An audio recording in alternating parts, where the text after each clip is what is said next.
하는 이야기로 찾아뵙겠습니다. 감사합니다. 안녕하세요. 부모라는 이름 때문에 오늘도 힘들게 살아가는 이웃집 이야기로 인생고개 시작합니다.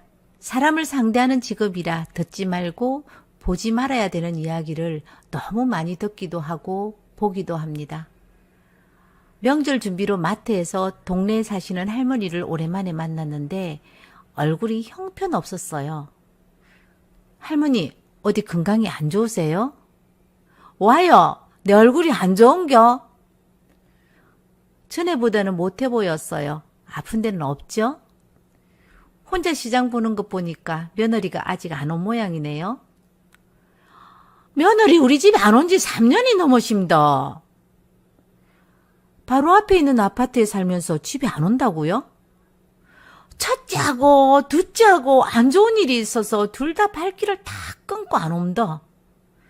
왜요? 동수간에 싸웠어요? 어데 내가 잘못해서 이 작당이 났다 아인겨. 우리 첫째 며느리 들어올 때는 내가 돈이 없는 탓에 형편대로 전셋집을 마련해 주었는데 둘째 며느리 들어올 때는 할아버지 퇴직하고 퇴직금이 좀 있어서 아파트를 사주었다 아이가. 동수끼리 집 얘기를 하다가 둘째 며느리가 첫째가 전세인 줄도 모르고 형님, 집 평수 넓혀서 이사하시려고요?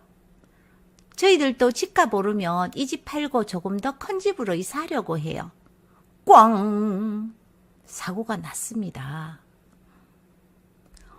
어머님, 동수도 전세 구해주었다고 했잖아요. 어머님은 자식들 왜 차별하고 거짓말을 하세요? 우리도 어머님 집 팔아서 집 사주든지 아니면 영 끊고 살자고 난리를 치고 그 뒤로 집에 안 온다. 엄마 아버지가 생각이 짧았다. 우리가 잘못했다고 몇 번을 빌었는데 나이값도 못하는 늙은이라고 면박을 주면서 우리를 절대로 안 본다고 합디다. 출재산이라도 있으면 주고 마음이라도 달래보고 싶은데 다 늙어서 우리가 어디 돈이 있노? 우리 영감하고 사는 집을 팔아서 줄까 하고 생각하는데 그러면 우리가 갈 데가 없다. 친척집이 촌에 있기는 하는데 들어갈까도 생각해봤지만 나도 그렇고 영감도 아파서 병원 때문에 이러지도 저러지도 못하고 있다.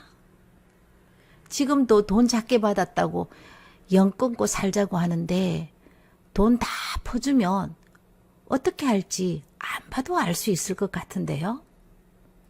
젊을 때는 돈이 없어 길바닥에 나앉아도 다시 일어날 수 있는 힘이 있지만 늙어서 길바닥에 나앉으면 불쌍하고 추해 보입니다. 그럼 둘째 며느리는 왜 안 오는데요? 처음에는 미안해서 형님 보기 그렇다고 안 오더니 언제부턴가 우리에게 섭섭하다고 지랄을 하면서 나를 볶아 죽일라 한다. 뭐가 섭섭하다고 해요? 첫째 전세돈하고 차이도 나지도 않는 돈 받았는데 아이고 집 한 채 받았으면 잡아먹겠다고. 어머니는 대출 받아서 집 샀다고 처음부터 얘기했으면 됐는데 엄마가 거짓말했어. 자기들이 도둑놈이 되었다고. 저신 똑바로 하라고 둘째가 더 난리다. 미친놈의 새끼들 아니야.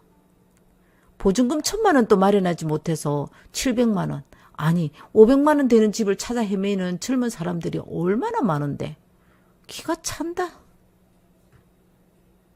첫째 며느리도 그렇다. 같은 돈 받았으면 자기도 대출 받아서 집 사지. 그런 머리도 없이 전세로 그냥 편하게 살았는 것은 자기가 선택한 일인데 뭐가 섭섭하대? 첫째 며느리는 대출 없이 전세 살고 부부 둘이 직장생활 하니까 돈은 좀 모았겠네. 어데 첫째는 돈 없다고 끙끙 앓는 소리만 한다. 돈 벌어서 어디에 쓰는지 모르겠다. 손자도 보고 싶고 며느리도 보고 싶고 해서 서운한 마음을 어떻게 이해시켜서 돌려보고 싶은데 마음대로 안 되네. 할머니, 그런 며느리도 보고 싶어요?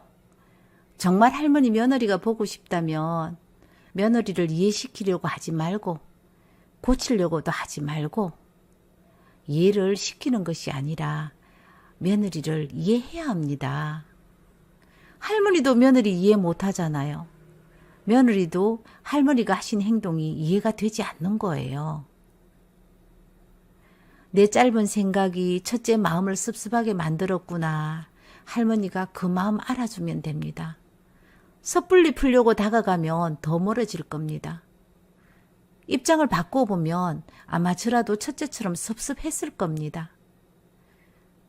그런 며느리 마음 아시면 그냥 며느리를 이해하고 가슴앓이 하지 말고 기다리시면 됩니다. 손자 좀 안 본다고 큰일 나지 않습니다, 할머니. 아들은 그래도 할머니 집에 손자하고 온다면서요. 그때 보면 되죠. 솔직하게 며느리는 할머니 마음이 불편해서 그렇지 보고 싶어서 눈병 나고 그렇지는 않잖아요. 또 보고 싶으면 아들 집에 가서 보시면 되죠. 며느리가 불편할까봐 아들 집에 못 가겠더라. 그렇게 할 필요 없어요. 불편하면 며느리가 자리를 피하겠죠. 피해서 집 밖으로 나가든지 아니면 불편해하면서 앉아있든지 며느리가 알아서 하겠죠. 거짓말 했는 것은 잘못했지만 할머니가 그래도 무슨 큰 잘못은 했는 건 아니에요.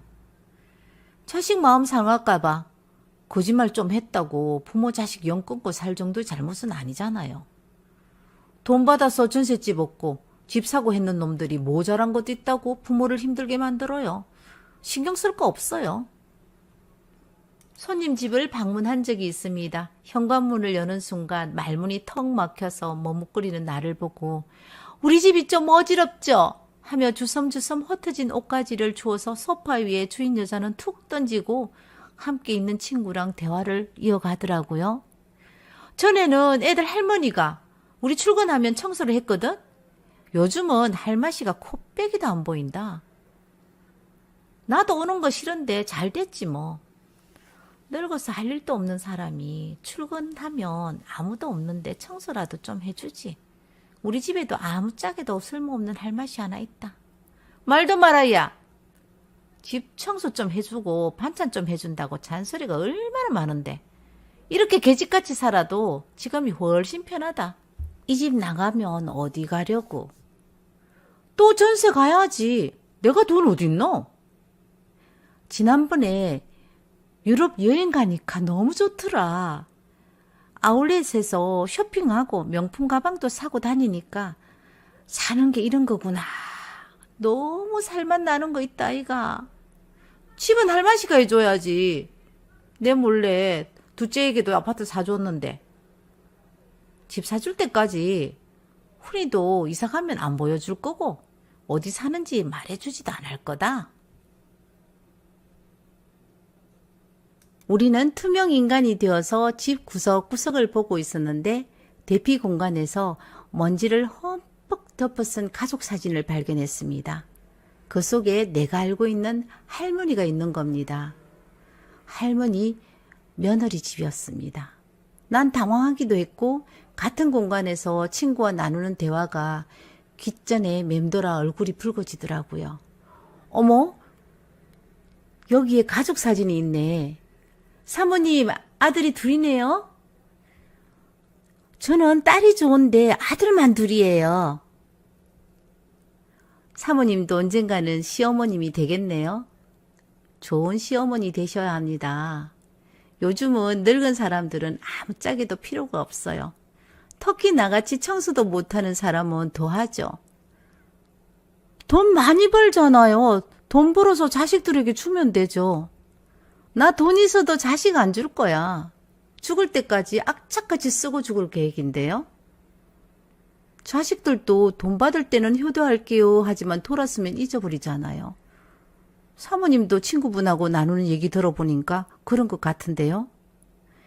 이사 가시면 집도 알려주지 말고 손자도 보여주지 말고 사모님 편한 대로 사시는 방법 정말 좋은 방법이네요. 나도 오늘 하나 배웠어요. 사모님에게도 아들이 둘이나 있는데 이렇게 좋은 방법으로 똑같이 당하면 어떡할래요? 시부모님이 무슨 잘못을 했는지 모르겠지만 내가 자식을 키워보니까 10손가락이 아프지 않는 손가락이 없었어요. 그 중에서 유달리 더 아픈 손가락은 있더라고요. 좋은 직장에 다니고 얼굴도 형제들 중에서 제일 예쁜데 그 애를 볼 때마다 미안하고 가슴이 아파요. 힘들었던 지난 시간을 너무 기억을 많이 하고 있는 아이라서 나에게는 아픈 손가락이거든요. 아마 시부모에게도 둘째 아들이 아픈 손가락일 수가 있어요. 지나간 일은 지나간 대로 잊어버리는 게 좋아요. 지난 과거를 좋게 생각해야 미래가 좋아진다는 말이 있습니다. 생각을 조금만 긍정적으로 바꾸고 사는 것도 좋습니다. 현관문을 나오면서 자식을 위해 오늘 또 기도하는 할머니 마음을 알기에 가슴이 아팠습니다.